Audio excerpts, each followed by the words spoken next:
Did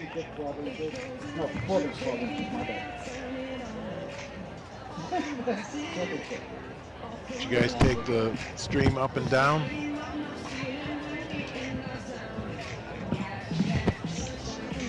When? All right, should really start right now. Do the veterans separate from this? I'm going to go from here, head that way. I'll circle back.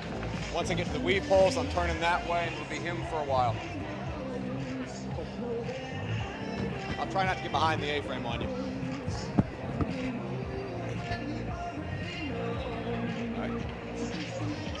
Welcome to the 2016 Cenosport World Games. We're here in lovely Scottsdale, Arizona, Westworld. This is the 2016 USDA Grand Prix Finals.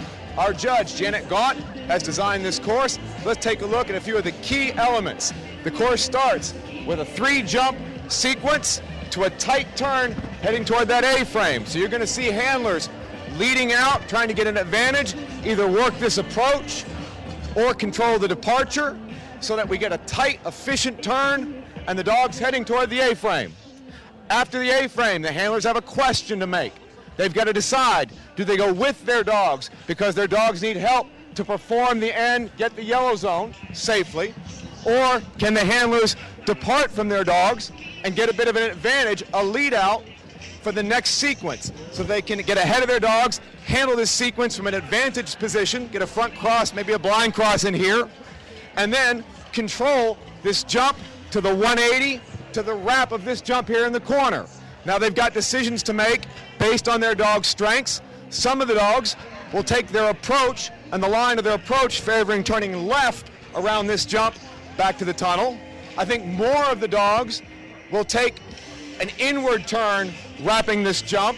It's a shorter distance and they can accelerate their dogs faster because of the entry of the tunnel.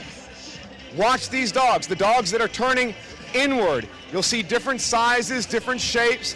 There'll be different fastest lines. Some of them will allow a little bit more extension, a moderate curve, distribute all this turn over 2 sequences. Some will ask for a tight turn here.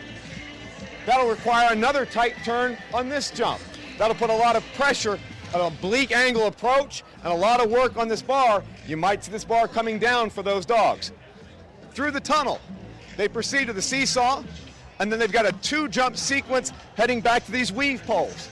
Now, in addition to this, you see there's off-course potential over this jump. They see that wall jump. They also see the A-frame following this jump.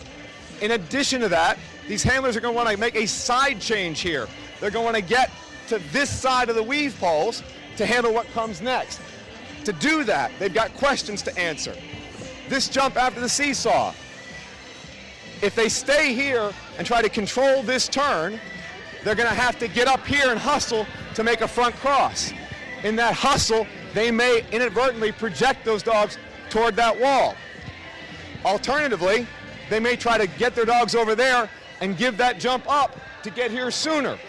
If they do that, watch to see whether the dogs go wide and lose time. Alternatively, some of them will stay, manage this jump, and then instead of front crossing, attempt to rear cross here. They'll attempt to rear cross the weave pole entry. If they do that and they converge too soon, they may kick their dogs right toward that off-course A-frame. Moving on, the handlers get to this side of the weave poles. We're now approaching the finish. From the dog walk on, we've got highlights here. It's either going to be handler athleticism or the ability to get your dog off of you and control your dog's steering from a distance. Right from the beginning here, some handlers are going to need to be here to help their dogs find a nice approach for that dog walk. Other handlers are going to be able to leave early and let their dogs manage that on their own. Proceeding onward, from the dog walk exit, we've got a similar question. Some of the dogs are going to need help from this tire to find this jump. If the handlers have to go in here to help them, you're going to see them probably execute a cross, get on this side of this jump to control the turn back to the wall. If they have to do that, however, now they have at least one more cross, maybe 2, to get to the finish. That introduces volatility, variability. We'll see how that goes. Some of the people who have dogs that will handle better at a distance, they may be able to send their dogs out to that jump more on their own. If they can do that and still get the dog to take that jump coming efficiently back to them, then they can be here on the landing of this jump, control the turn, and get a nice line and drive their dogs onward, driving them to the finish, possibly getting a faster time in this last line. It's a fast, fun course. Can't wait to watch. Good luck, everybody.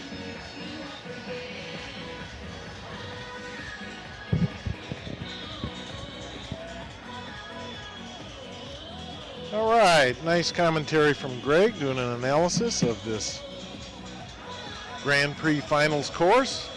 And those of you who are tuning in, we welcome you to the 2016 Sinosport World Games. We're coming to you live from West World here in Scottsdale, Arizona on a beautiful sunny afternoon.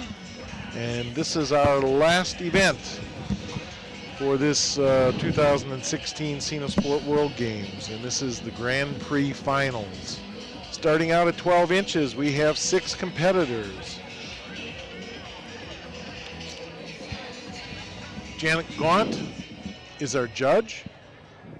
She's put together a fast, interesting Grand Prix course for us today. And at the line now, Yukari Nishimura with her miniature pincher, Simba.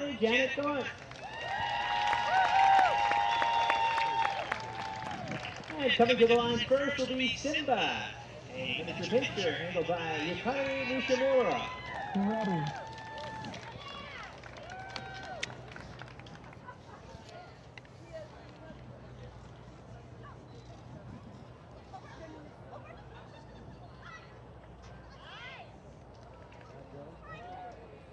Yukari with a nice blind cross there, setting up the entry into this little sequence, the 180 to the wrap jump to the tunnel. And we have a fault on the fly off of the seesaw.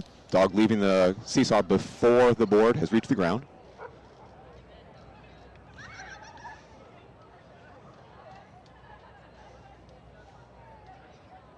Here you see the choice with Yukari going in there to make the cross, now having to make one more cross at least, but managing it very nicely. Finishes with a time of 43.39 with 1 fault. Next up, Roger Lai with his Jack Russell Terrier Buster. Next up to the line will be Buster, a Jack Russell Terrier, who is handled by Roger Lai. Ready.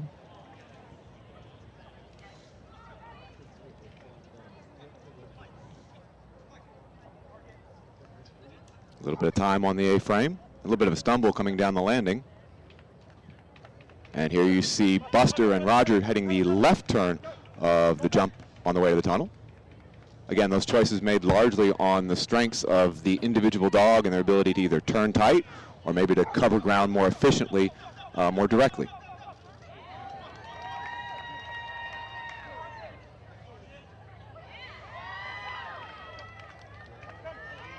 And here you see the strategy without the crosses, keeping the dog on the right side and outrunning the entire line. At the time of 41.97 for Buster and Roger. No faults. And so, Andy, I think with the smaller dogs, you're going to see a little bit more of the handlers running with them and able to keep up because the handler stride length may exceed the dog's ability to cover ground. Right. All right, this is Carolyn Wheel now with her Papillon Boogie.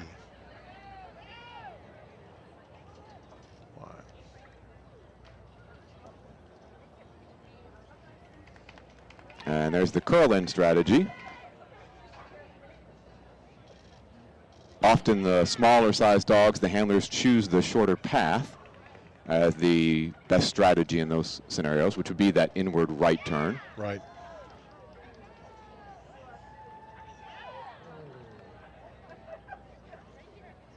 A little bit of width there into that serpentine and that press.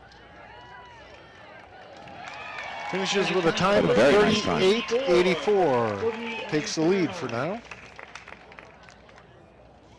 Another clean run. Coming up next, Iko Hatakayama with Huko Toy Poodle. Hatakayama. About 80 degrees here this afternoon, so a little bit cooler than we were when we started out with relay yesterday. Certainly a lot warmer than when we finished up last night with steeplechase. Beautiful blind cross entering into the 180.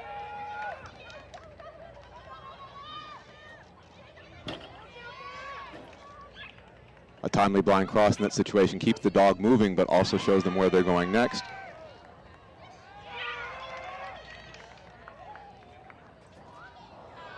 Fault on the downside of the dog walk.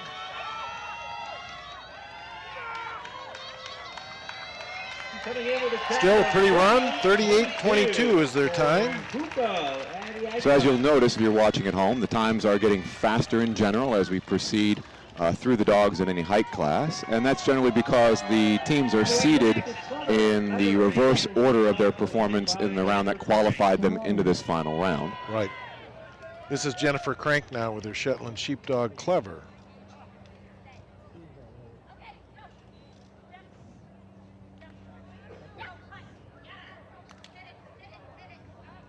A little bit of time on the A-frame. Jennifer choosing to shape the approach to that 180 line and then do a rear cross.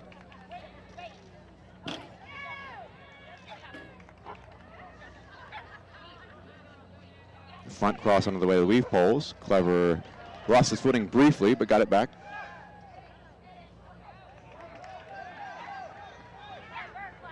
Jennifer working the landing side of that third jump after the dog walk. 38:63. Just enough to pull in front. Yep, takes first place. And now we have Diane O'Reilly with her miniature poodle, Rory Bell. And boy, this poodle can scream. Sure can. And this is our last dog, Greg, at 12 inches, so we'll have an answer here to who our champion is pretty quick. Either in more or less than 38.63 seconds. There you go. My guess is in less than 40 seconds. I'll just stick with that.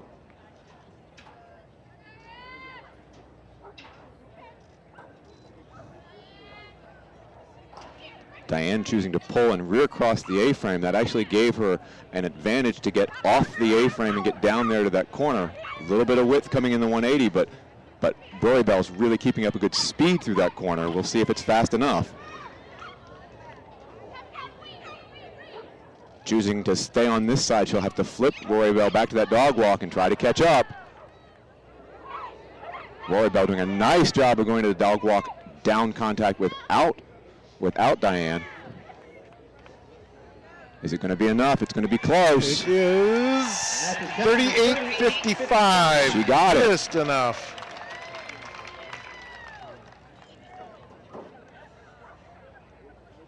So unofficially, Diane O'Reilly with Rory Bell first, Jennifer Crank with Clever second, and Roger Lai with Buster. No, Caroline Well. Caroline Well. Yep, with her Papillon Boogie. 1, 2, 3. So right from the beginning, even in the small dogs, one of the things as a judge when you design a course, you're hoping for spectator appeal and interest that you see the course performed in different manner, with different strategies. And we've seen that already. We've seen with the small dogs, even in the 12-inch class by itself, we've seen different crosses. We saw Diane in particular with Rory Bell executing a rear cross on the approach to that A-frame. And because Rory Bell was able to drive on to the end of the A-frame without her, it let Diane get up there near that 180 and be able to at least manage it for her dog. With the speed of her dog, she, I guess, wanted to be close in there to show Rory Bell where to go next, show the extent of the turn. Right.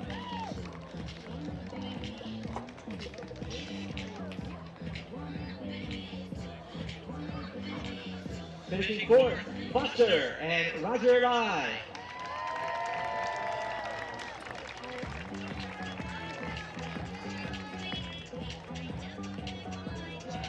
Finishing third, Boogie and Caroline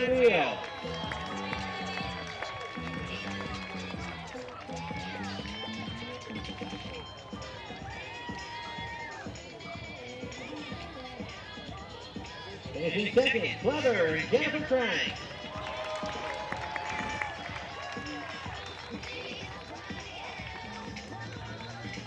And our first place finisher, Robbie Bell and Diane O'Reilly.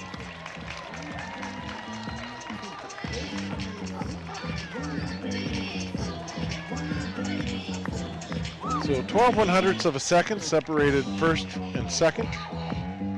And first, second, and third only separated by a third of a second. Yeah. So good competition at the top of this jump height. Absolutely, and you know what? Little misstep here or there. Didn't take much to make that difference up. Nope.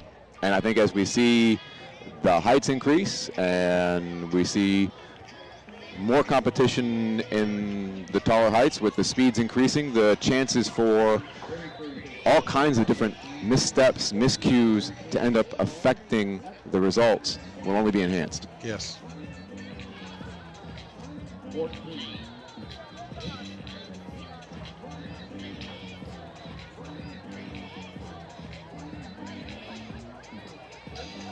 Next up, 14 inches. We have 6 competitors at 14 inches.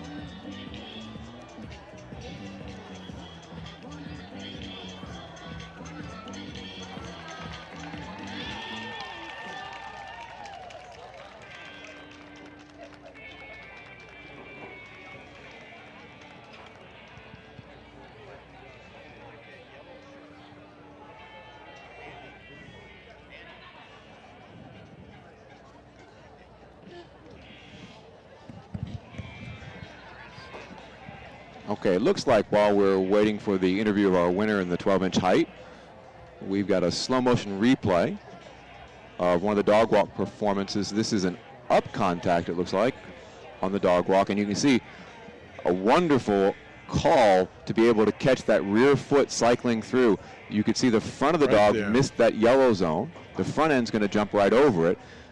On any of these contact equipment, the ramps out there, for safety purposes, the dogs have to hit the yellow zone, which is the last 3 feet or so of the obstacle. They have to hit it on the way up the obstacle and on the way down the obstacle.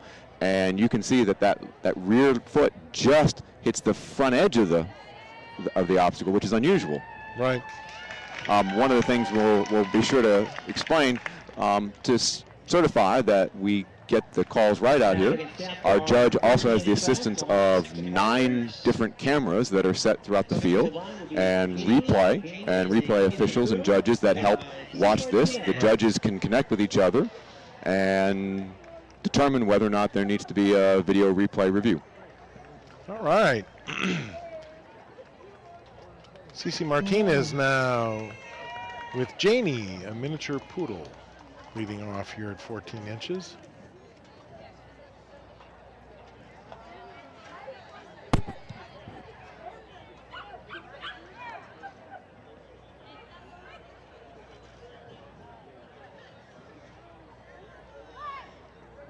Cece also choosing to rear cross the A-frame with Janie, but then having to go with her to the end.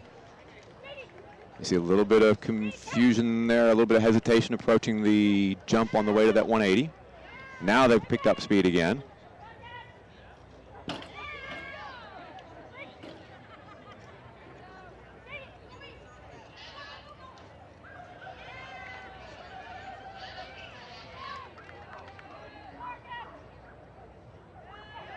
Janie safely down to the dog walk contact. All that's left is his finishing line.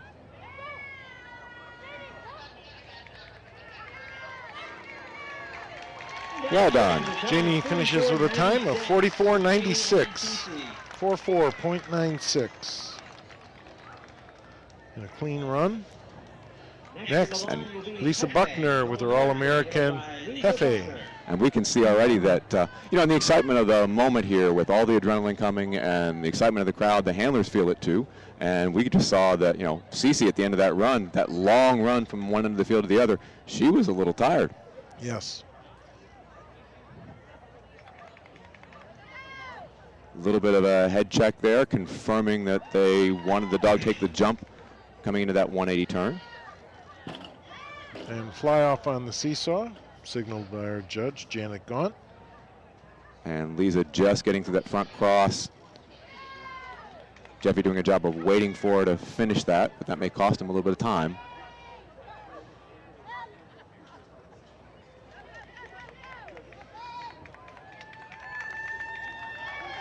Nicely driven through the finish. 39.40, 39.40.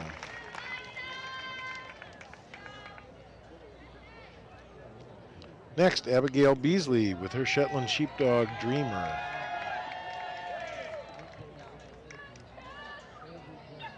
Next up will be Dreamer. And we'll see as the speeds pick up as we move down this running order and we get toward the higher seated dogs, how this course flows and the lines change for the dogs that run a little faster.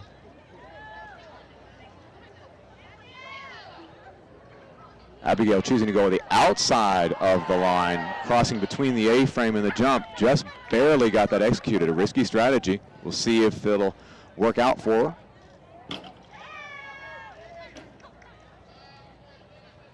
Nice clean front cross on the way to the weaves.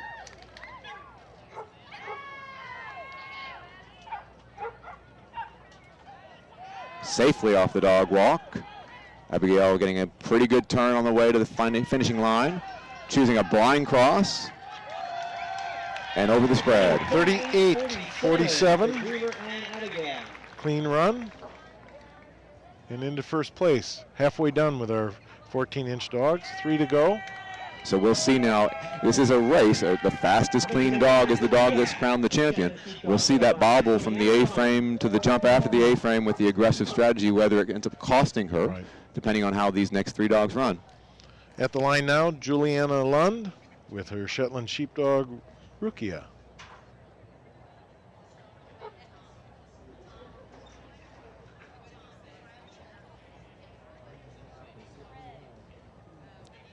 Juliana choosing to lead out all the way past the 3rd jump, control the landing of Rukia's approach and execution of jump number 3. Oh. And she's back up. Slipped. There's no fault on that. The dog hadn't made an approach of the jump to get a refusal yet. However, it did cost them a lot of time. This is a competition dog agility that is also about handler athleticism at times. Made the adjustment. Dog got around behind her. Adjusted nicely. Got the dog into the weaves. Being able to think on your feet and or get up and get back on your feet and reestablish a connection is often difficult. It shows experience to be able to do that. Absolutely. Not easy at all. 43.28 in a clean run. 2 dogs left. This is Catherine Leggett next with Shout, her Shetland Sheepdog. Next up is Shout. Shout is handled by Catherine Leggett. And both these last 2 dogs to run are fast dogs.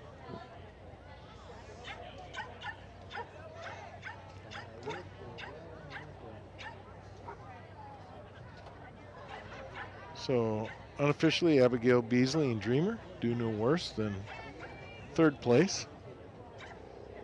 Time to beat 38.47.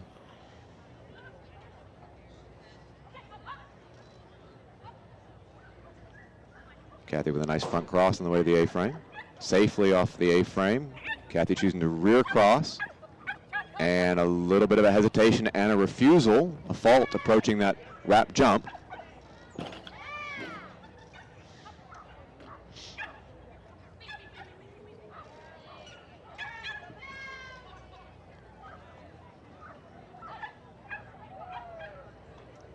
Kathy sending Shout out to that jump, safely directed to the wall. 37.24. So a fast time, and within that time of 37.24, you have to consider that there's wasted time on the refusal in that transition from the 180 to the wrap jump.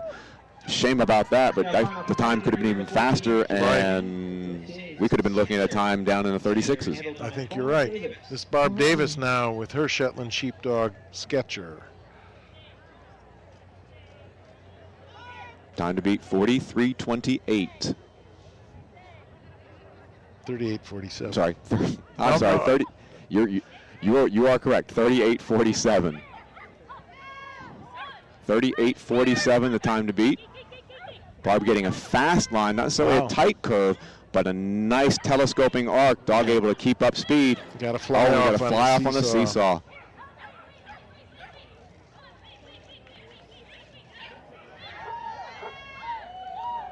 Beautiful running dog walk. Wow. A little bit of a slip there, landing the jump on the way to the wall. And look at that time. 35-75. So you can see, if you were happening to catch on the replay there, that our judge, Janet Gaunt, wants to take a review of one of the calls, wants to make sure, certify that the call is correct. What we can tell you is, looking at the results as they stand right now, Abigail Beasley is in first place at 38-47. We will see whether or not the seesaw fault that she's reviewing will be upheld, Right. or whether she'll want to change that. And if she does, we might have a different winner.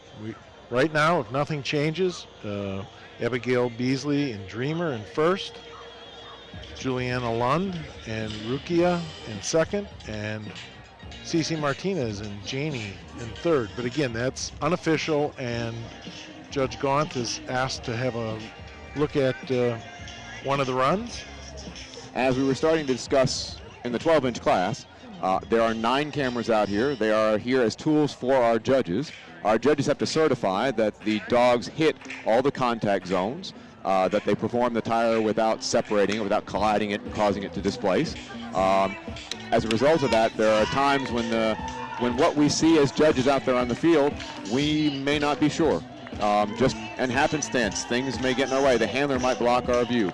One leg of the dog might end up being in the way, obscuring our view of the other. And so this ensures, as best as we can, that the result on the field is correct and the proper dog is given the proper placement.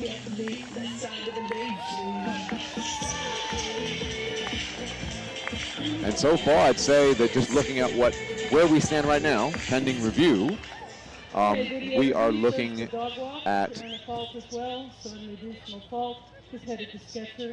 and we are getting a review result in that the dog walk call, there was a fault that was added to the last dog's dog walk. All right, we're going to get a chance to see this, Greg, on the instant replay. So that's Sketcher, Barb Davis's dog, the last one to run. And you can see the dog clearly did not hit the contact. Right. Now that was a little faster than normal what we just saw, but Sketcher is fast. They were, and that appeared to be an instance where our judge, in attempting to have to make another call in another position and then stay out of the way of the handler, right, ended up in a place where she couldn't effectively see it in a confident way. She didn't want to fault the dog without seeing the fault, right, but wasn't sure of what she saw. Right. So far, I would say the theme in the small dogs has been, dog agility is both a sport of speed and accuracy, and so far accuracy has been more important. Yep. Fourth place goes to Shep and Catherine Leggett.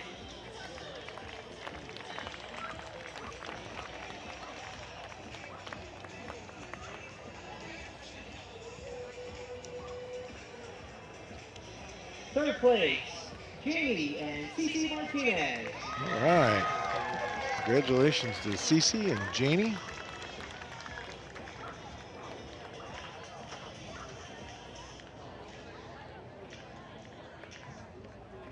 Finishing second, Rukia and Juliana Lund. Congratulations to Juliana and Rukia.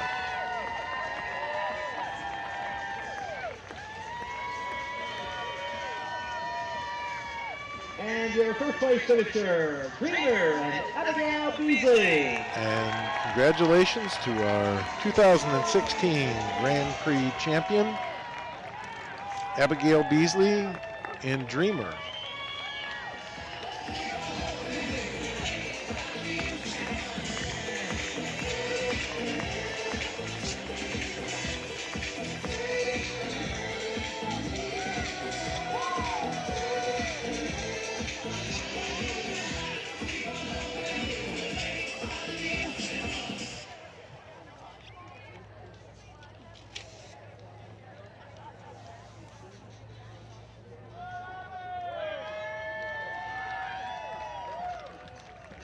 Brinker, you can set the bar for 16, please. 1-6.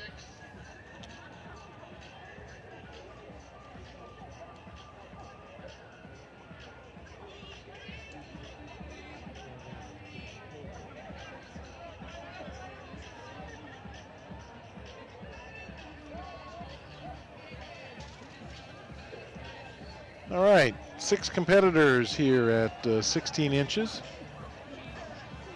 Coming up next.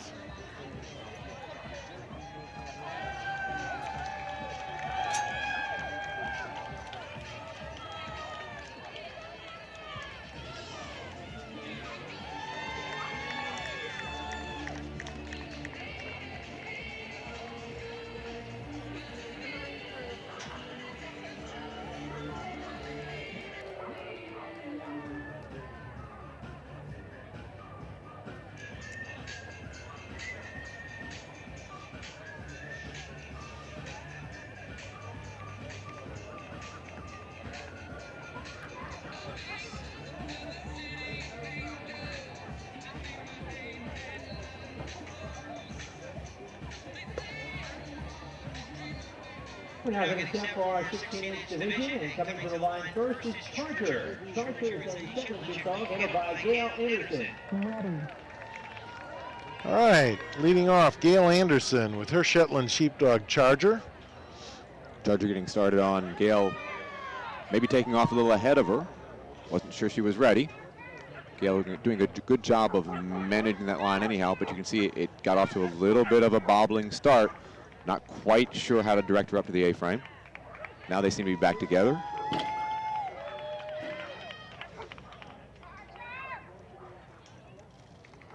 And now you see Gail will have to turn Charger away and then try to catch up. A little bit of a miscommunication. Charger not sure where to go there from the weave post to the dog walk. Got a fault called on the down contact of the dog walk. And there you see the risk of the strategy of sending the dog out to that jump after the tire on their own. If you can't get the connection back to them and have them come back to them back to you over that jump. 43.71 with 2 faults. Now we got Marcia Lyons with her Nova Scotia Duck Tolling Retriever. Say that fast 3 times. Liberty. Oh, sorry, looking at the wrong one. This is Tim Buck with his miniature American Shepherd, Caboose. Just seeing if the folks at home are paying attention, and if you are, Greg, thanks for rescuing me. Well, you caught me on the time earlier. We have been here for 5 days and lots of great competition. We were here until almost 11 o'clock last night, watching a phenomenal steeplechase and performance speed jumping finals. Always a wonderful experience being out here under the lights here at Westworld in Scottsdale. Here you see Tim choosing to run the A-frame on the left, blind crossing the exit very nicely. Lovely rear cross into the 180 and a beautiful wrap back. This is a very efficient opening. Tim getting ahead, executing a nice tight front cross. And then there you see that attempt to rear cross. By controlling the jump after the seesaw and managing that turn, he was then setting up to do a rear cross, but that early convergence pushed the dog off the poles. They hadn't quite committed to those weave poles yet. Ended up with the off-course A-frame. And again, a little longer stride, getting out a little bit further, getting closer to that off-course A-frame. And of course, all of this is very easy to see and say from here. We all know, as competitors out there ourselves, everything happens very fast, and any little slight unexpected movement from your dog, you have to then try to accommodate and react to, and that is the art of the sport out there. Yep. Happens fast, and the course comes at you.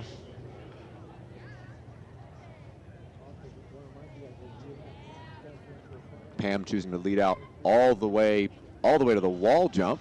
This is Pamela Reed with Snafu, listed as a lurcher. Pam getting the rear cross and holding on to the dog's commitment to that jump, not letting go until Snafu went ahead and took that wrap jump. Got it called on a fly-off on the seesaw. And there again, you see the attempt to control the turn after the seesaw. There are choices, and the handlers are having to make decisions based on what they believe are their strengths along with their dogs. Right. And those choices, a good course presents those choices to handlers, and you see different choices being made based on the different team's strengths. Unfortunately, in the execution of that maneuver, often in the excitement of a finals, there's a tendency to want to move faster, to talk faster, to leave faster, to get to that next challenge. And if you converge too early, you end up pushing them off those weave poles. All right, at the line now, Erin Hervel with her All-American Crush. And you wonder, when a competitor's watching the person in front of them and they see something like that, you gotta be careful it doesn't play too much in your head, right? Right, and different handlers mentally prepare in different ways. Some watch, some don't. Some are just there with their dogs. They just keep rehearsing their plan, knowing that their strengths are what they're gonna play toward. Crush safely off the seesaw, and she's working to get that front cross in. Erin was able to do it a little bit late. Crush had to wait for her just a little bit there, but safely all the way through the dog walk. This has the potential to be our first clean run in this height. Lovely finishing line. 38-33, clean run, first place. Next, Ashley Deacon with his Pyrenean Shepherd Dash. This should be a fast run. Very experienced team.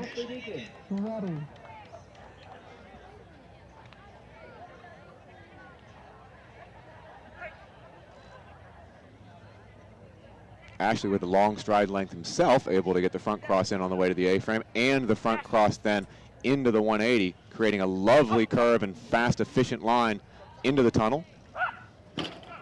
Safety off the seesaw, and there you see Ashley attempting to handle the entire sequence from seesaw to weaves with dog on his right side. However, Dash needed more commitment to that first jump. That's going to cost them time. Right. Lovely job sending Dash out, calling him back through the finishing line. 37-18. So even with that bobble, they are the new leaders on this course with only one dog left to run. Michael Dufton with his miniature Australian Shepherd, Shayla. Coming up is our last dog in the class, Shayla, a miniature Australian Shepherd headed by Michael Dufton. So far we've seen several strategies throughout the course, but particularly in this height from the seesaw to the weave poles playing a major role.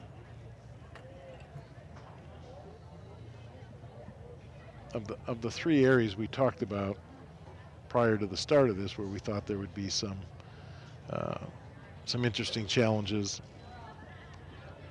So far with the small dogs, this little sequence from the seesaw to the weave poles has been the most determinative. Yep. Beautiful rear cross, safely wrapped to the inside. Just holding on to it, a very aggressive seesaw. Michael doing a nice job getting those two front crosses done on the way to the weave poles.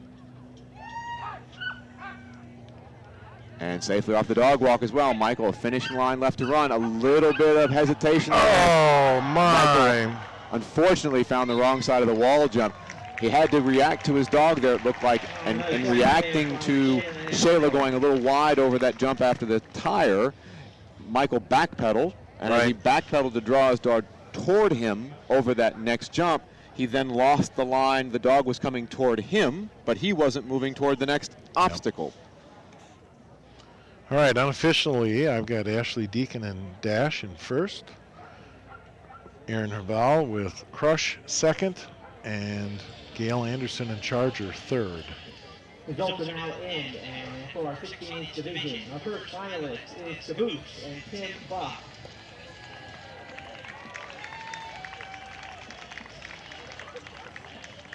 Well, we'll see what the 18-inch dogs have in store for us. And Andy, you talked about the relative importance of various places on this course, and again, I do agree with you. I think in the 16-inch class, that section there in the middle played a huge role in the times.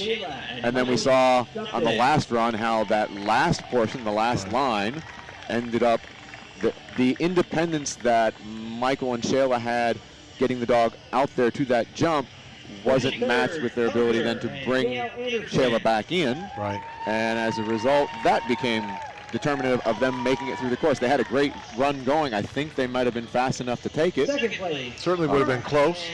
I think you're right. It will be interesting as the dogs get bigger and the stride length changes and the potential for the volatility of each stride, whether it's in the right direction or the wrong one, increases, whether the sequence from the seesaw to the weave post is as important or whether perhaps the sequence, the 180 to the wrap, becomes more important, or maybe the closing line. Right.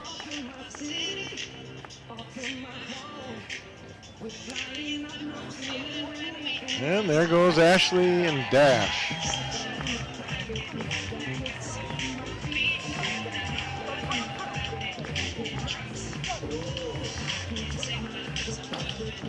My gosh, Ashley's got some wheels under him. You're right about stride length. And you know, it is a sport that is both an athletic endeavor for the dogs and highlights their potential athleticism. Right. It also is a sport that can be played in many ways, whether it accentuates a team's training ability to handle more at a distance and the handler taking shorter paths through the course, or more athletically running stride for stride, attempting to at least, and stay visible and ahead of the dog, Right. but running much more matched step for step with your partner. Right.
All right, congratulations again to Ashley Deacon and Dash, our 2016 Grand Prix champions at 16 inches. Now we'll do 18 inches next, and we have 6 competitors at 18 inches.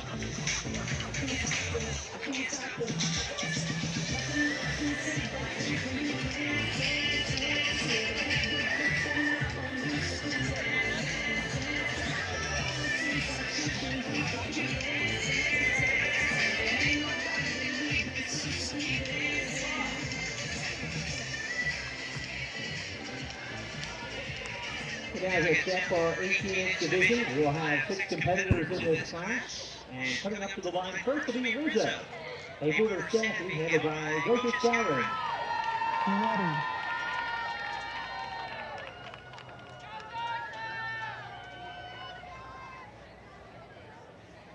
All right, leading off is Gosha Skowron with her border staffy Rizzo. Rizzo, a nice nimble adjustment there, jumping to keep that third rail up. Oh, and just a little bit of hesitation there as Gosha tried to execute the rear cross on approach of that first jump of the 180. Rizzo wasn't committed, ended up refusing the jump. That'll be a fault.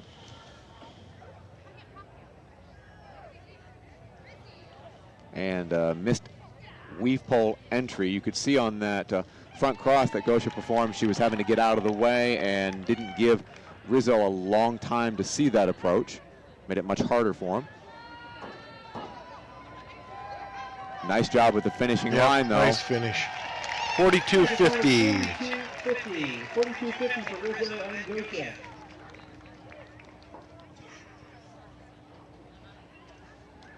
All right. Marcia Lyons now with her Nova Scotia duck trolling retriever, Liberty.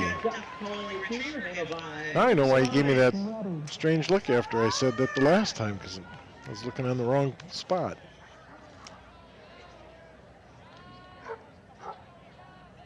Marcia with a nice front cross on the way to the A-frame. And an attempt to perform a blind cross. She was able to get it in eventually there, but the dog took the jump after the A-frame thinking to come up on Marcia's right side and didn't understand until much later that she wanted her on the new left side. But all they lost was time. Right. So.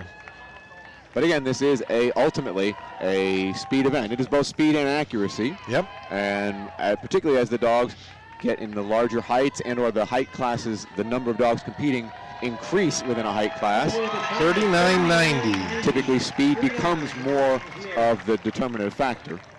39.90, clean run, puts Liberty into first place. This is Rachel Downs now with her Border Collie Vixen. And speaking of speed being a determinative factor, here's a extremely fast dog.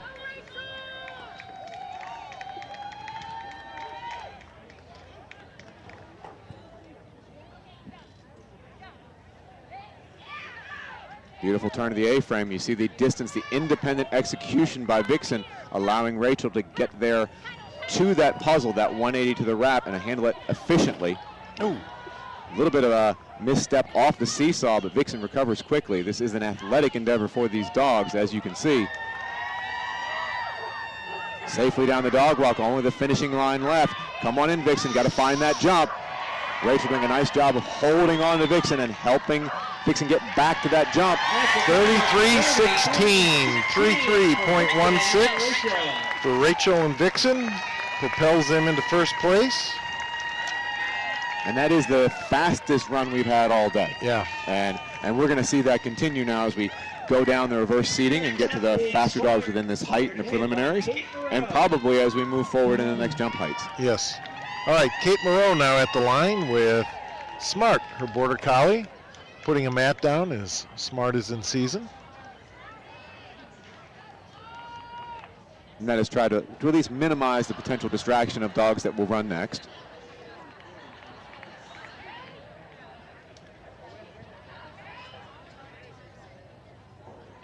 Kate leading all the way out again, almost to the A-frame. Again, nice independence. Smart going to take that A-frame on its own so that Kate could get up there. A little bit of a bobble, a little bit of hesitation in that 180. Beautiful seesaw. And there you see the control of the jump before the weaves and the rear cross strategy. And again, look at the independence. Yes. Letting Smart take that dog walk approach on her own, getting the running contact, a successful hit. This has the potential to be a wonderful time. Is it going to be enough? Oh, a little bit of a hesitation and couldn't find the last jump without a refusal. 35.59 with the refusal. Oh my. Some lovely example and demonstration of training and handling. Yep. The independence to leave Smart in the weave pole so that Kate could get up there and steer Smart off that running dog walk. Lovely, lovely demonstration. All right, up next, Kristen Sittner with her Border Collie Spec. Running start. Kristen choosing to blind cross the exit of the A-frame and now rear crossing their way into the 180. Oh, the bar coming down on the wrap. You can see just a little bit of a question from Spec there in the 180, and Kristen had to hold on. Second bar down. And I think in holding on, that little bit of a disruption, then the dog isn't getting a long look at that jump. Got a call on the down contact of the dog walk. And now missing the wall, so that will be an off course and an elimination. A wonderful aggressive attempt. Yep. Give it their best. Unfortunately, the off course. Looks like we have one competitor left in this jump height. Shannon Fosty with her Border Collie Kirk. And the time to beat was Vixen and Rachel with that 33.16 time. Shannon and Kirk won the 18-inch steeplechase championship last night. Trying to be a double champion here today. Shannon with a running start, but in plenty of time to execute the front cross. Again, beautiful independent A-frame, so Shannon could come and do the front cross, be in a nice position to direct Kirk through that little sequence to the tunnel.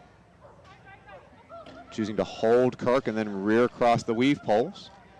Again, a nice independence to get down into the dog walk, a running dog walk, beautifully in. Having to hold that wide turn again, same thing that Vixen had to do. We'll see how the time compares. 30.93. Wow. So a smoking run. Yeah, that'd be how I'd call it. Wonderful opening. Just that little bit of a puzzle there off the dog walk. So much speed off that running dog walk. And the decision to go with that speed and flow and let the independence of the dog take it from the tire over to the next jump. But just a little bit of a lack of connection, just not quite enough to bring them in quickly. Right. But the overwhelming speed of the dog and the choices made and the handling of the rest of the course proving to be enough for them to be our champions of the 18-inch class. In first place, Shannon Frosty with Kurt, Rachel Downs and Vixen second, and Marsha Lyons and Liberty third.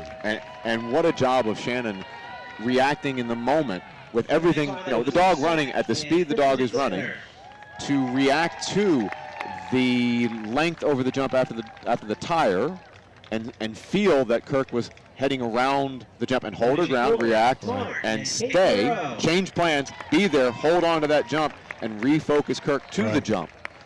Because if the dog goes around, it's a fault, it's a refusal, and all of a sudden, you're no longer on the podium. So wonderful job of reacting.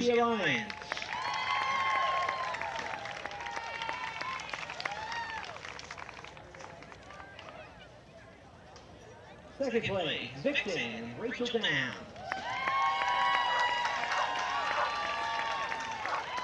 And finishing first, congratulations is in order to Kirk and Shannon Frosty.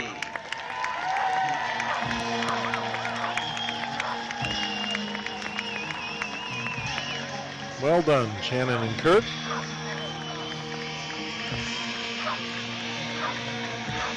They'll have a nice ride home.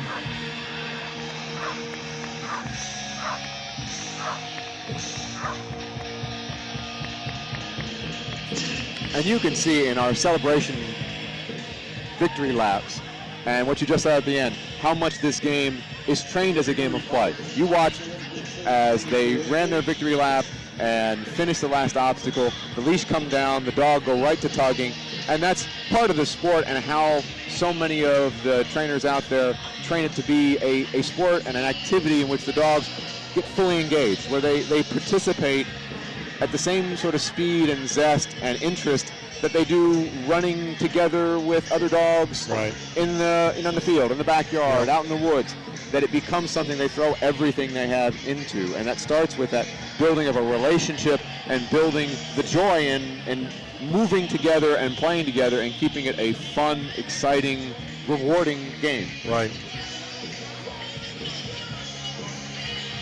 You know, one thing we're seeing here, this will be the last year where we award championships in 12 inches and 18 inches and 26 inches.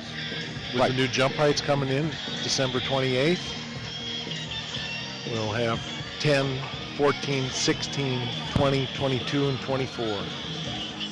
And of course, the different jump heights being a way to make the game appealing and fair to dogs of different sizes and structures. Right. And over time, the sanctioning organization, USDA, looks through the data of the speeds and performances of dogs throughout the years and the country, you know, and the entire population of dogs playing the game, to see whether or not it would be fair, more attractive, more interesting, a game with different cutoffs and different jump heights. Right.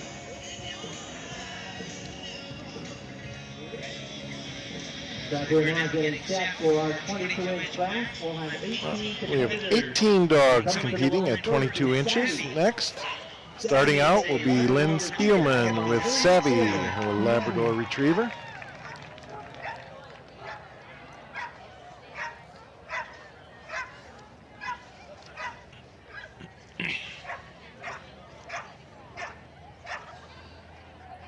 eager Labrador. Oh! And that eagerness, unfortunately, leading to Savvy pushing out a little bit, finding that wall jump, which is in the direct path of the dogs down those first 3 jumps. Often as handlers train their dogs, they train them to respond to a continuity of movement, easy to say. Continuity of movement from the handler, cueing continuity of movement from the dog, and in that case, with Lynn continuing to move forward, Savvy also moved forward and found the off course. Yep. And that was Savvy and Lynn. All right. Certainly is an honor for all of these dogs and handlers to get to this point in this competition. It's been a year-long qualifying process leading to a 5-day tournament here in Scottsdale. Next up, Kathy Kikiyama with Zip.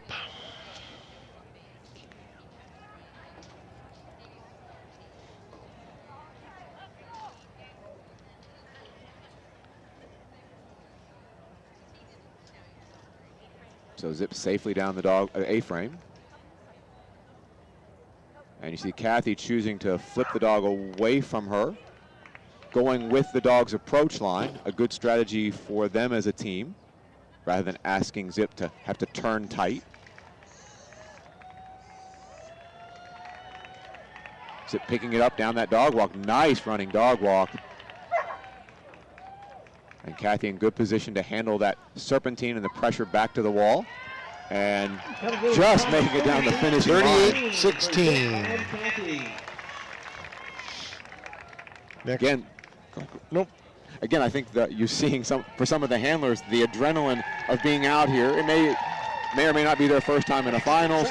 The excitement and watching that for the handlers even, they might find that they're a little more spent, a little more burnt from all the adrenaline rush. Absolutely. And while it's not unbearably hot, it is warmer here tonight, or this afternoon, than it was last night. About 80 degrees. Cracker getting a head start on Cody, but Cody handling it nicely. This Cody Levine and Cracker. Beautiful distance and independence off the A-frame. You see how that helps the handler with a faster dog, a dog that's much faster than they are, still manage to let the dog work at the dog's pace rather than be limited by the handler's pace.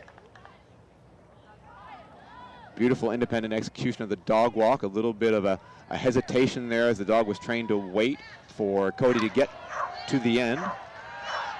Good save there at the second to last jump. 37.03, 37.03 for Cody and Cracker. Next we have Rosavkov with Toby. And so now we're seeing, remember in the smaller dog heights, we saw the handlers largely running with their dogs. Now we're starting to see with some of the handlers in this height, in particular, we've seen a bit more independent work. Right.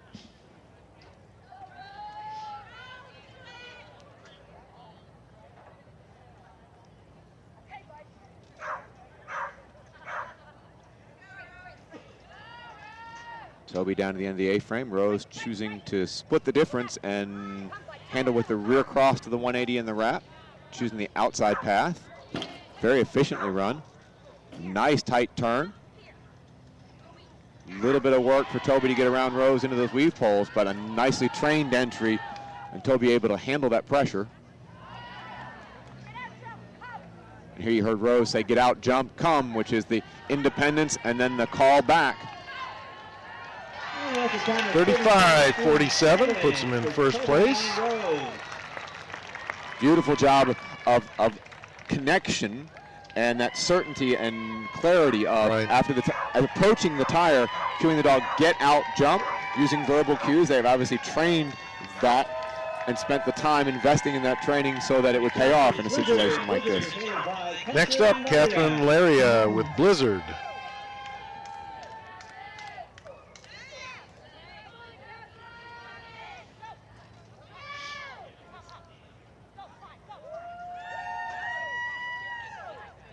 And our judge signals a fault on the down contact of the A-frame. safely down the seesaw, very aggressive. Catherine getting out of the way just in time on that front cross.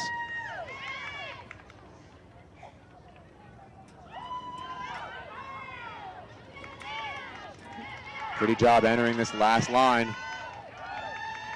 And a little bit of uncertainty there at the very end, the second to last jump. 37-33 with one fault.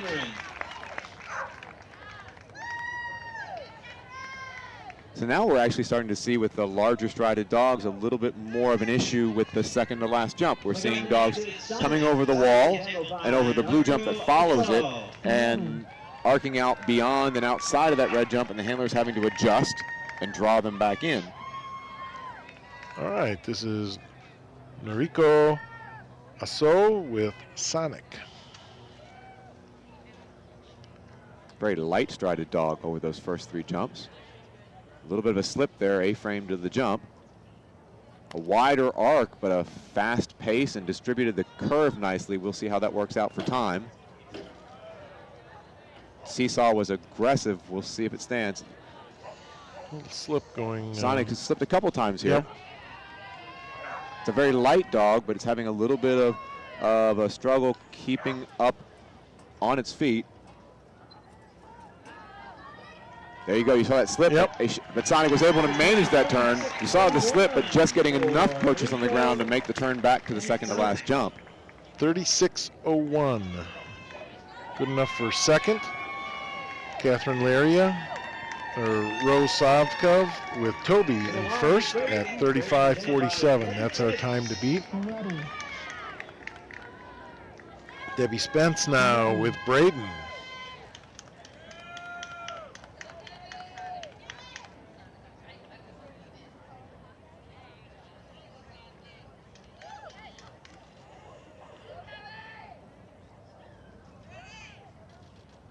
Debbie choosing to stay with Braden on the A-frame, and as a result, got a little bit of a miscue, and then unfortunately the off course. And those are the trade-offs we look at. We talked about that in the opening and the description of the course, that there's this question the handlers are put to. Do they stay with their dogs down that A-frame to support the safe performance and the fault-free performance of the down contact, or do they take a risk, demonstrate more distance, and be down there to steer the 180 to the wrap to the tunnel from a more advantageous position?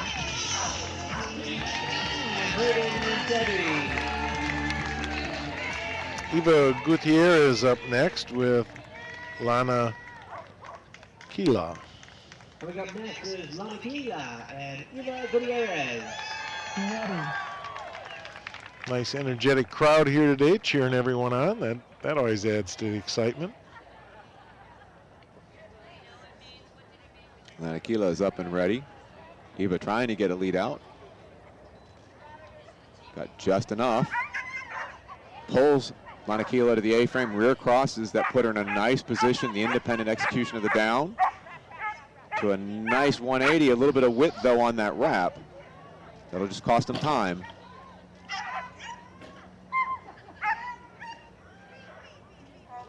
Safely into the poles.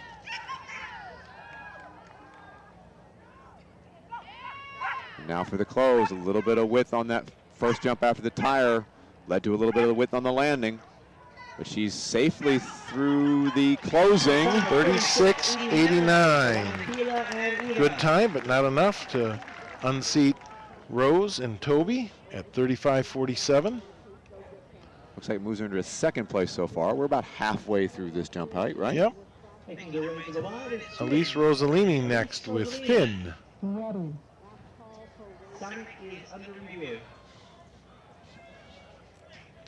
And we're just getting word from the replay booth behind us that one of the earlier performances, dog that ran earlier, Sonic, is under review.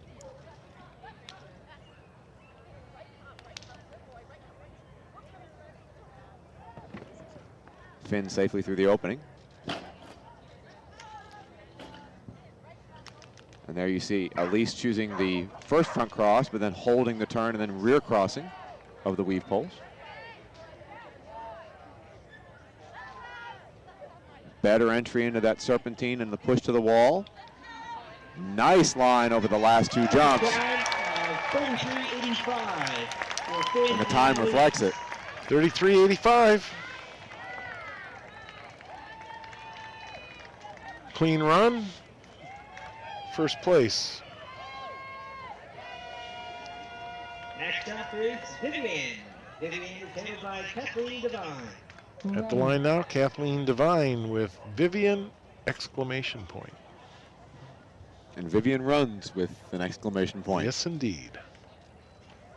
Oh, and the first jump down, you saw Vivian creep up very close to that first bar, not quite enough room to get up cleanly over the bar. A little bit of width there into the 180, but nicely flipped away to the tunnel. And a little bit of confusion. Looks like maybe Kathleen was cueing the tight turn, but wasn't sure she had commitment or not. Occurred a refusal. Beautiful running dog walk. This course certainly allows the potential for dogs with running dog walks to gain a lot of time on the dogs that instead have to slow down and almost stop to hit that contact. 39.98.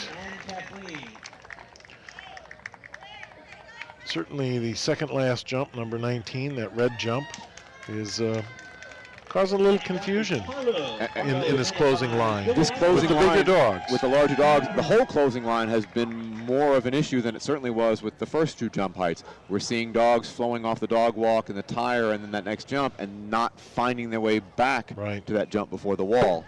This is Juliana Lund now with Harlow.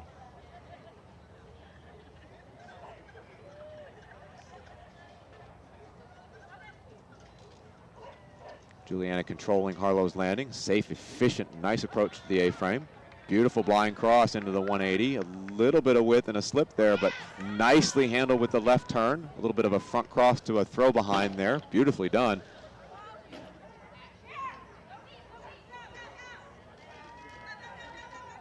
Nice cross into the weaves, and she got out of the way. And she's well ahead, and a little bit of independence, trusting her dog to manage that approach on her own certainly has helped. This is a Tighter nice turn. run. Yep. One more little sequence to handle. Pick Safely that up. over. 34-52. 34-52. Not quite enough to overtake Elise and Finn, but a beautiful run nonetheless. Dave Grubel up next with his Australian Shepherd, Boca. Coming up next is Boca, an Australian Shepherd handled by Dave Grubel.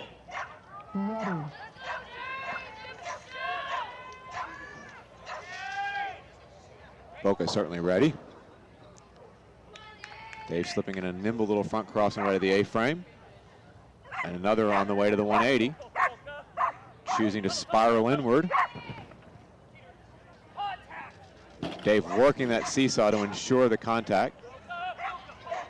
That second front cross having to work to get there. Boca being patient, letting Dave finish the maneuver.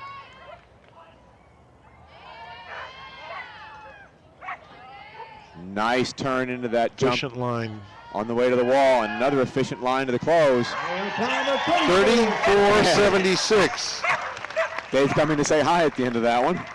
34-76, good time, but again, not quite enough to overtake Elise Rossellini and Finn at 33.85. This is Nazi Burkus now with Will.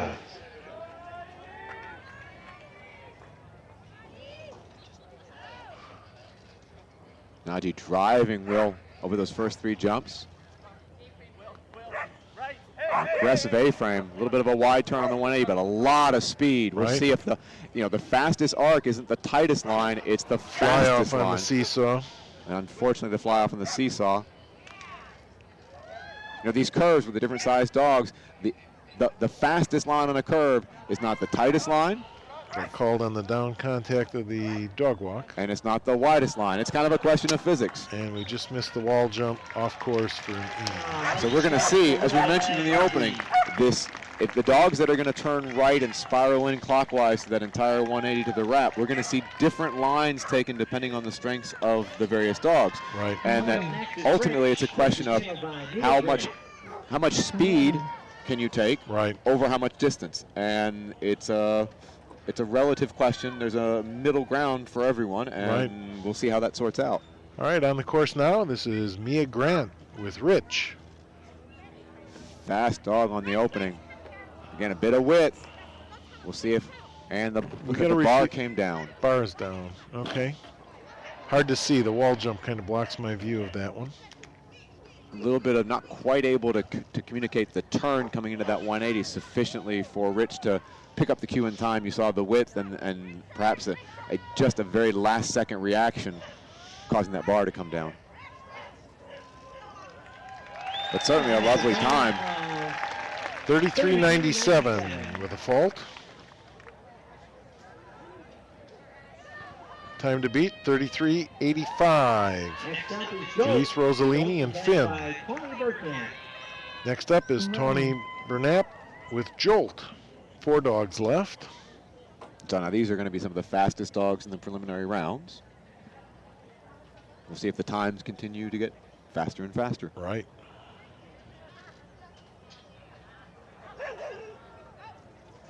Jolt just getting through on that front cross. You heard the barking, an indication sometimes that they're ready to go and they just need you to let them get there. Good job of Tawny holding on to that jump. You saw Jolt maybe a split second a head check to make sure, do you want me to take it or not? Wonderful reaction on Jody's part, on Tawny's part, sorry. That's okay. Beautiful into the closing line. Can she hold it over the red jump? She can. 33.93. Good time, but not quite enough to overcome Finn at 33.85. Good enough for second place. Next up is Jedi, handled by Susan McGowan. Susan McGowan up now with Jedi. 3 dogs left. I have a feeling we're going to see some really aggressive attempts in these next 3 runs. If they want to win, they're going to have to. However, careful down that A-frame. They're going to have to make up some time from that. Nice seesaw. Lovely set of front crosses and a beautiful, efficient line to the weave poles.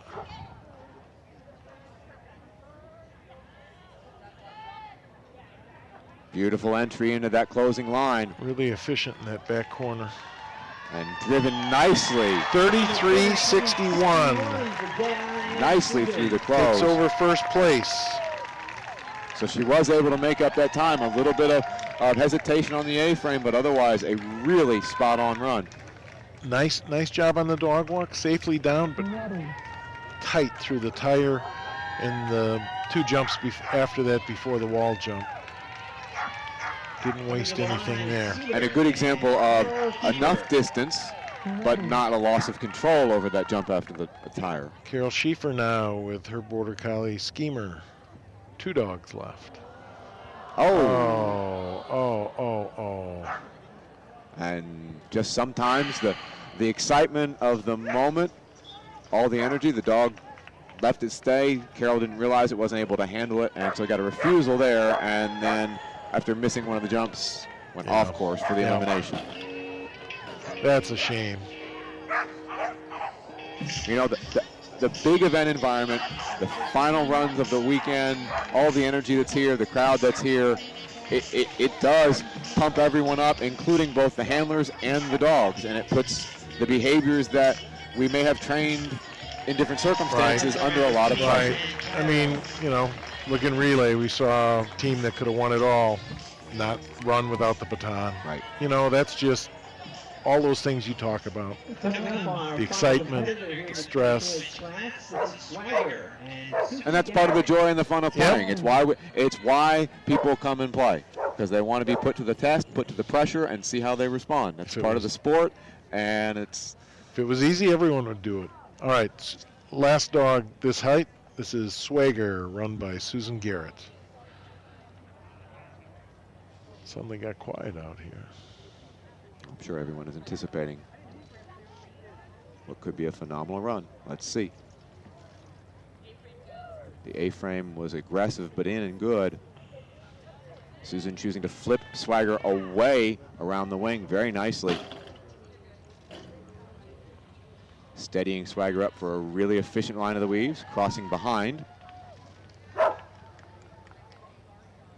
Nice running dog walk. Can she control the turn into the serpentine? Just barely. Holding on to the wall jump. This is going to do it. 32.85. That was our first place run.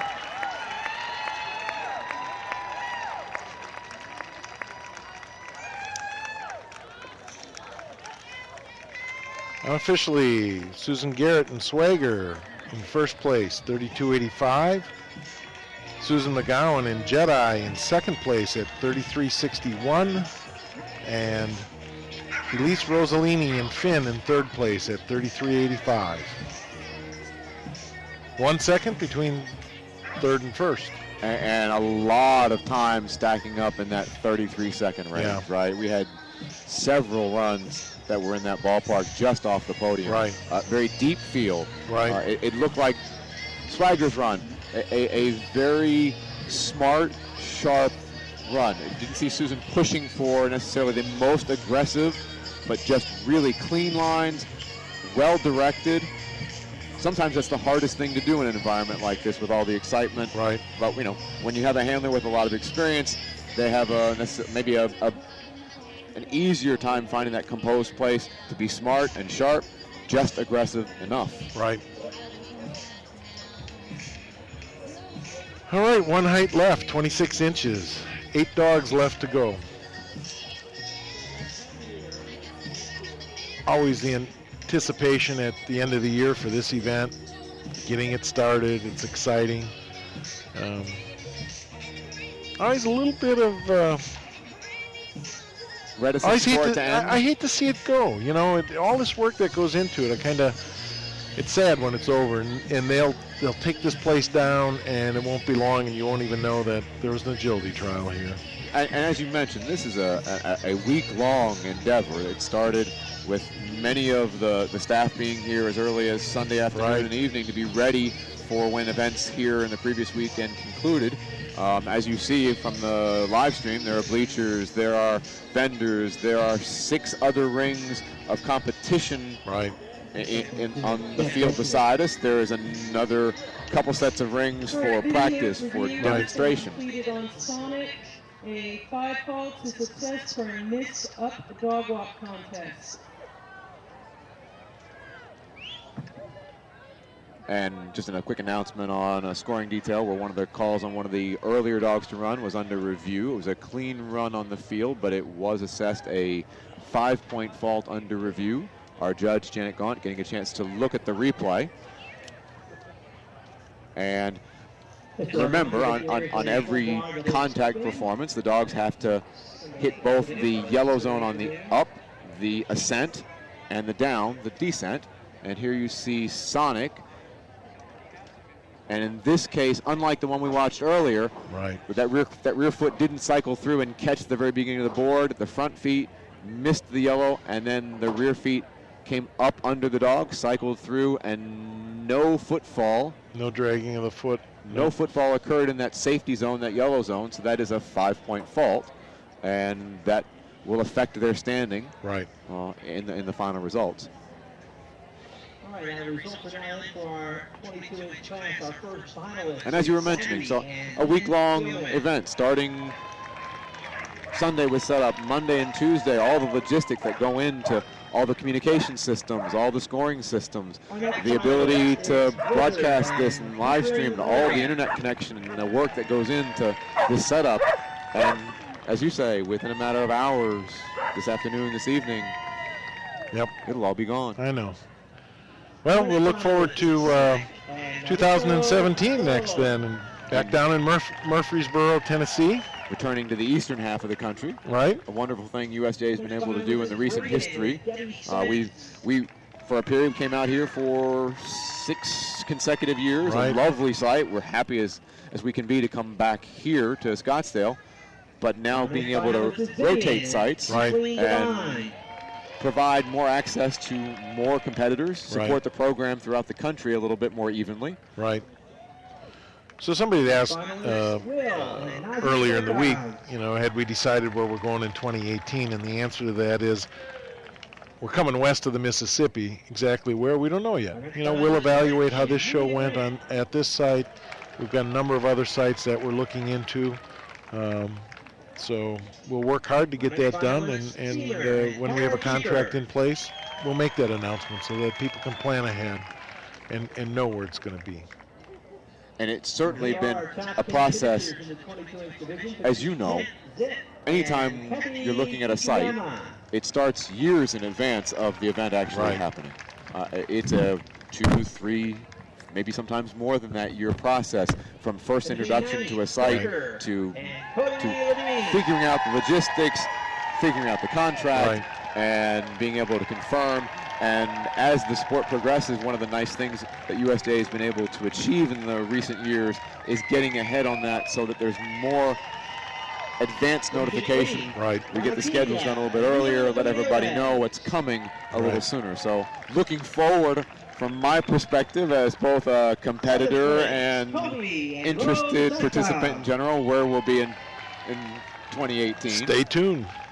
In fact, we're working on 2019 as well. So, and that will be likely to be back east of the Mississippi. It will be. I can tell you, it will be east of the Mississippi. So people can count on that rotation every other year being back east-west, east-west, east-west. We are committed to that. And also committed to another large event that USDA puts on, Title Mania. Title Mania, and 3 locations next spring and summer. One in the west, one in the east, and one in the central. Looking forward to those regional Title Mania events, and we got a good level of excitement at Title Mania that we held just outside of Cleveland this year, and we want to keep that going. We want to see that event grow. And, there's no downtime at USDA anymore. It's busy. No, because every month. Not only the major competitions, the Sport events, the Title Mania events, you also have the lead-ins to Sport, the regionals, which will start up with the first regional events in March of next year, run through the Labor Day weekend in September. These are all qualifying events where teams looking to compete at the Sport World Games at the end of the qualifying year. They advance, receive qualifications and or buys to deeper rounds within the National Championship and World Games. We're working on a new rule book to come out, which we want to get out there. Working on the World Team qualification process for 2018. We've got the World Championships in Spain that'll come along next April. All of the regionals. We got work left to do to get everything in place for the new jump height changes in December 28th. We're just, like I said, there is no downtime, but we just have to keep working hard and getting these things done.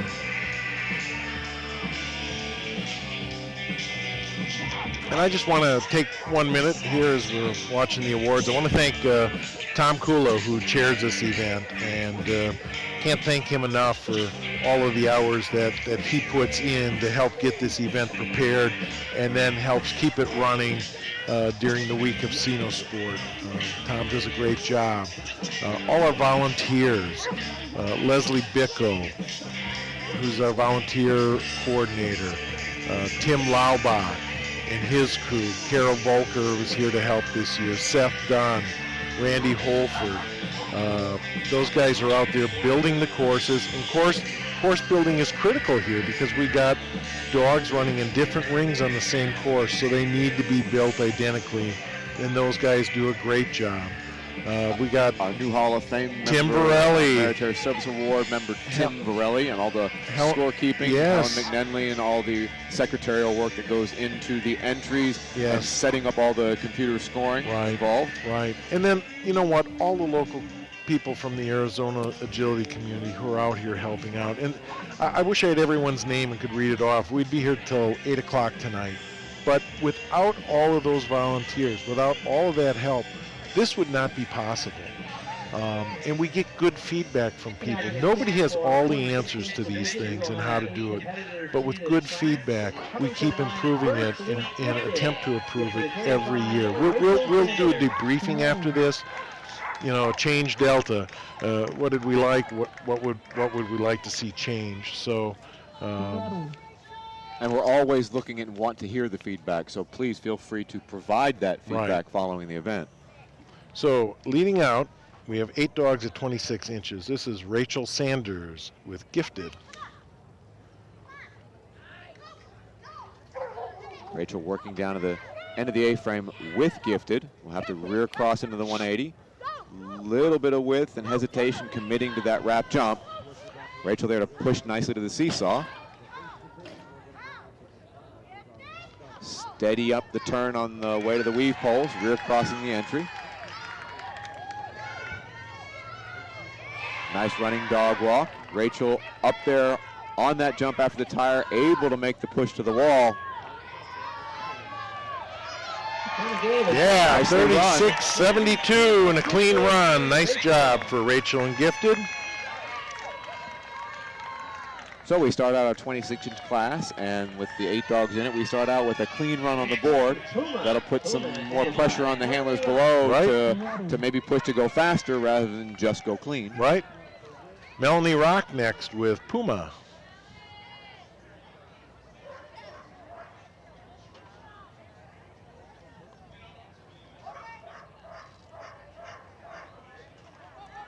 Melanie getting that front cross in. Puma had to wait just for a second. Got a down contact fault Yep. on the A-frame.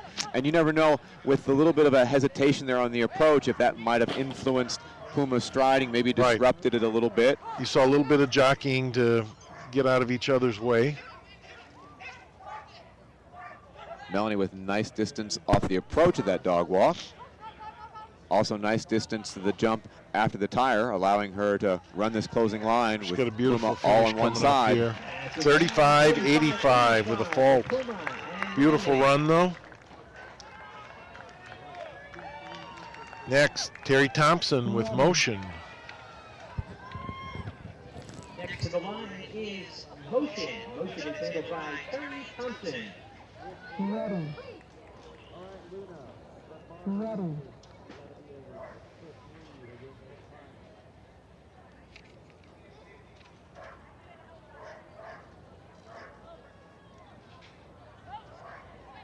Again, the front cross on the way to the A-frame. This time Terry increasing distance, letting Motion take that A-frame on his own. A little bit of width in that 180. An aggressive seesaw.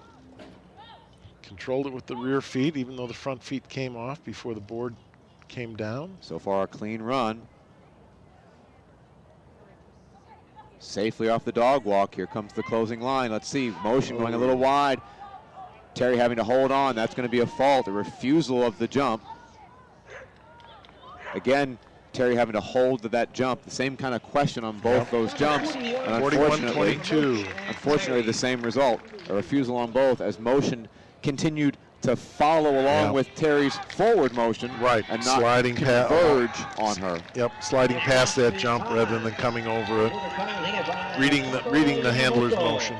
And if the motion forward from the handler has to be opposed with something, whether it's rotation, whether it's a verbal, some other cue to let the dog know not to just follow what the natural inclination would be, which is to run the same direction, the same way that the handler is moving. Masako Yomamoto now with Pays, here from Japan.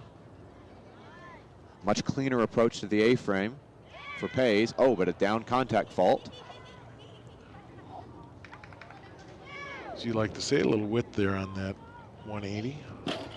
A medium path, medium long. Not horrible. Hard to know. Again, particularly with the larger size dogs, cranking them down and getting an exceptional amount of collection may be costly compared to letting them run. Got called on the down contact of the dog walk. And a bar came down on number 19. 37.09. with 3 faults. Good try. And perhaps, at least with the effect we were thinking of with Rachel and Gifted, coming out the first dog and putting a clean run on the board, put a little pressure on the dogs immediately following her. Right. We'll see how, as we get to these last 4 dogs, the fastest dogs in preliminaries, how they do. Right, halfway through, this is Laura Price now with Hot Shot. Yeah, we often talk about that person that comes out early. Pretty blind cross on the way to the A-frame. Puts Independent A-frame, nicely done. Puts in a good run and puts pressure on everyone else after that. Now there's a tight 180 and a nice wrap. This is a very efficient start for them. And here you see Laura with a hot shot trying the same thing Ashley tried earlier, keeping the sequence from seesaw to weaves all on one side. This time being able to get it done though.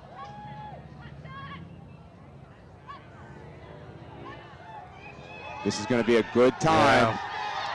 33.88. 33.88 propels them into first place. Rachel and Gifted in second. Shane Miller now, 3 dogs left. Shane Miller with Luna, a Belgian Malinois.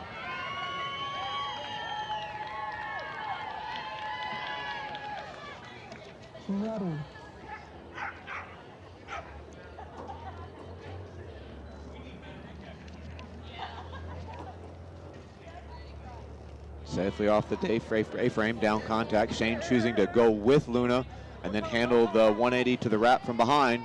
Nicely run. Nice seesaw. Now the front to another front cross. Stays out of the way. Lets Luna get in those poles. Little adjustment by Luna coming down the dog walk. Wasn't quite able to maintain striding. Ended up missing the dog walk down contact. Lovely blind cross by Shane on the pretty ending. line. 34-21 with a fault. Still leaves Hot Shot in first place. 2 dogs left. This is Rob Bardenett next with Jimmy Neutron. Next up is Jimmy Neutron. Jimmy Neutron is headed by Rob Bardenett.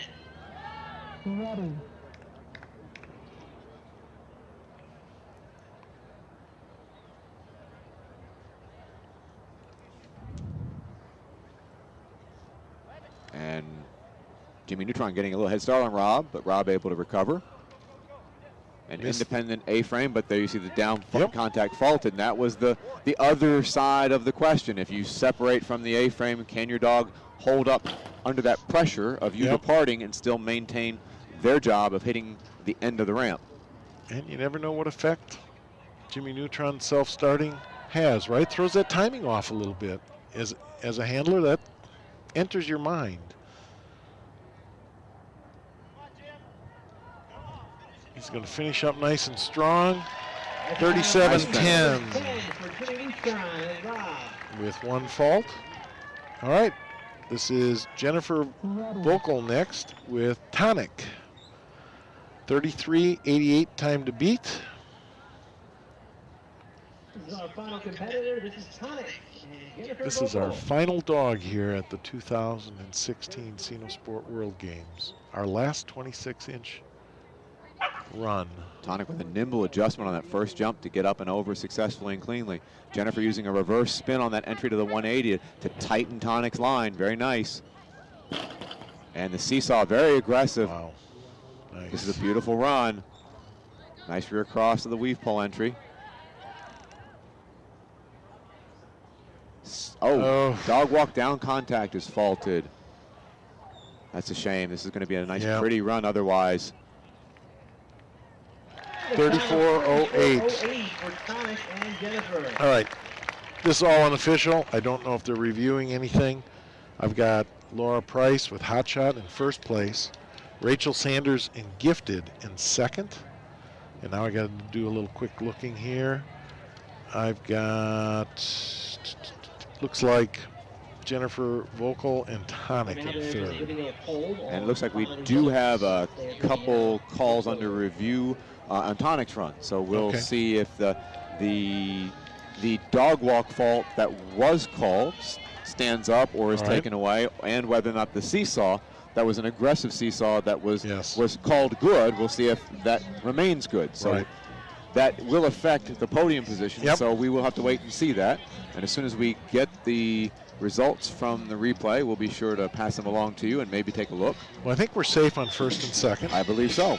but I think third place is up in the air right now.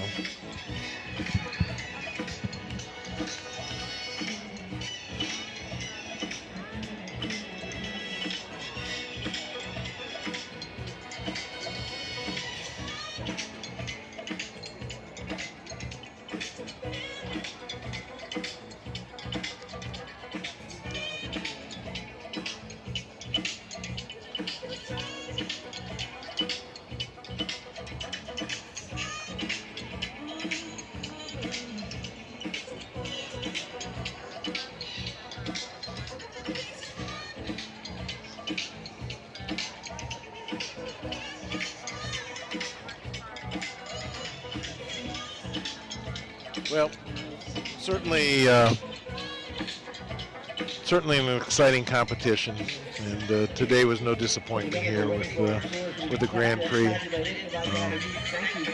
And an exciting week of competition, Right. and particularly coming into the finals of all the different types of performances we have here at the USDA Sino Sport World Games. Right, Starting off with the Performance Grand Prix on Friday night. right, Wonderful competition, leading through the steeplechase finals last night, the performance speed jumping finals last night, the team finals yesterday afternoon. A fun and wonderful course to watch. Lots of different types of dogs and teams that get to compete across different styles of play, different types of courses. We had the Masters Challenge, the biathlon competition that wrapped up earlier this morning. right. We had the Veteran Showcase as well, just before the Grand Prix. Right. Got to celebrate and showcase some of our dogs who in the past have come to Sino Sport and are now aging up 9 or more years of age, and performed this weekend in the individual rounds of the team competition and were the top dogs in those performances.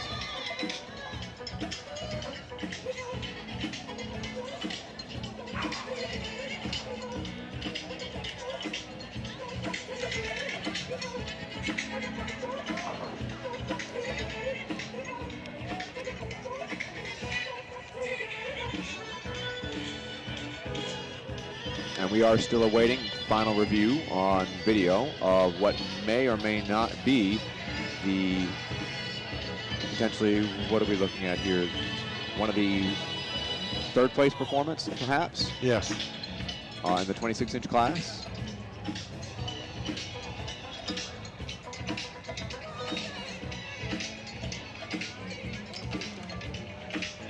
And this review process is relatively new. We've been incorporating it in last year's Sino Sport. Yep. It's also been something that's been in the International Federation of Sinological Sport, the IFCS World Cup, for several years before that, where we brought it over from and incorporated it into our events. We started it back in 2012 when we were down in Fort Worth, and continually try to improve that process.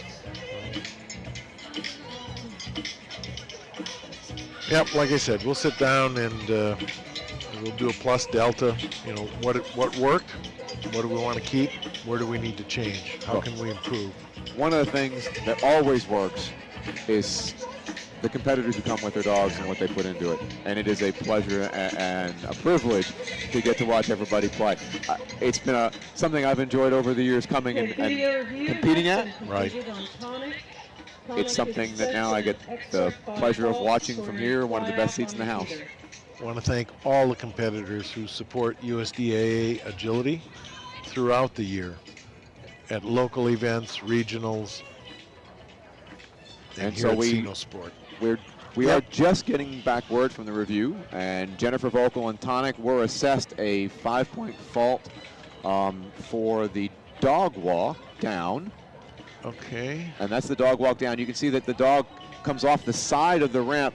The tire being off to the side a little bit pulled Tonic's head, and you know the dogs are smart. Right. They're trying to read where they're going next, and as a result missed that dog walk down. Our judge, Janet Gaunt, was there to call that one. We also, I believe, had a seesaw fly-off that may have been added. Right. An extra 5 faults added for the seesaw performance from Tonic, giving them 10 faults, and that will knock them then off of the podium. And that will put, I believe, Shane Miller and Luna in 3rd place.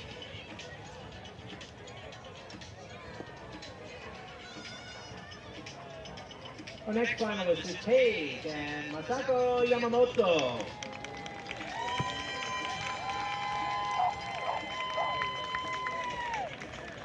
Finishing 6th, Tonic and Jennifer Vocal. Okay. We're going to let them get up on and do the awards. We'll have a victory lap, awards, and then we'll bid a final farewell. And we'll look forward to seeing everyone down in Murfreesboro, Tennessee next October. Finishing 4th, Puma and Melanie And Rock. congratulations to all of our Yep. Grand Prix champions Yes. this afternoon. And to all our champions this weekend. Right. Finishing 3rd, Looking back over Luna and the 12-inch Shane class, Miller.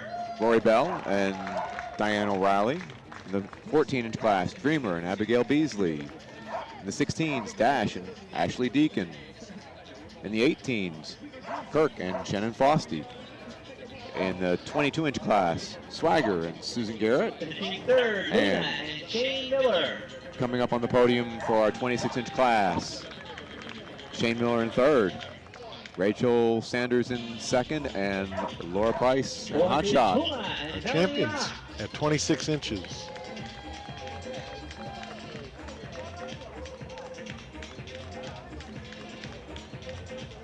Finished 2nd is Gifted and Rachel Sanders. Well, Greg, as we're waiting for the victory lap and the podium shots, I just want to say thank you very much for joining me here on this year's live stream broadcast. It's a pleasure to work with you. The pleasure's all mine. I really appreciate it. I can't express how much fun it is to see everything and to be able to try and explain what we see from here and bring the sport out to everybody. Yeah. It is such a pleasure and a privilege to watch everybody get to play and the level to which they have brought the game Right. and continue to bring the game. And you talk about how after every competition and event you all host that you go back and review and advance what you all do. And every year we see the handlers and their dogs come back with more and more skill, more and more ability to handle Right. more and more increasingly challenging courses with even greater ease. So it Again, really is a pleasure. Gifted Thank you. and Rachel Sanders.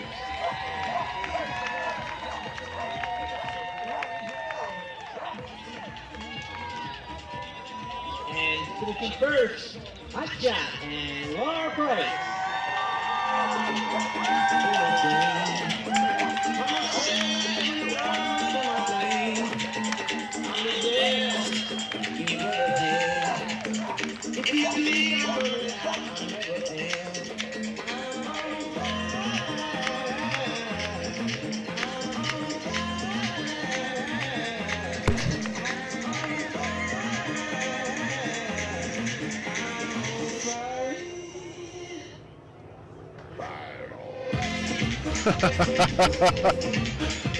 Chuck Color doing a great job of queuing up the music and very appropriate.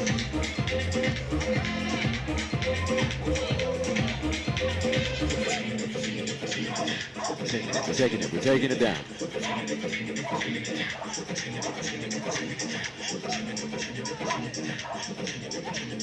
Wow, what a beautiful scene here. Those mountains in the background, Greg, it's hard to imagine a more beautiful location, a more beautiful backdrop to a great event than right here. And certainly we've gotten the feedback over the years about wanting to come back here, and we've finally been able to after a bit of a hiatus, about 7 years. Right. We're back, and Yep. hopefully looking to the future, maybe we'll be back again on those west of the Mississippi years. Hey, you just never know. Stay tuned. All right. Well, this will conclude our coverage of the 2016 Sinosport World Games. And I want to thank everyone who's tuned in for the live stream broadcast. Thanks for tuning in. We hope you'll join us next year down in Murfreesboro, Tennessee. For Greg Fontaine, this is Andy Hartman saying, have a wonderful evening. Thanks again. Thank you all. Take care. Thank you, Andy. All right, Greg, great job.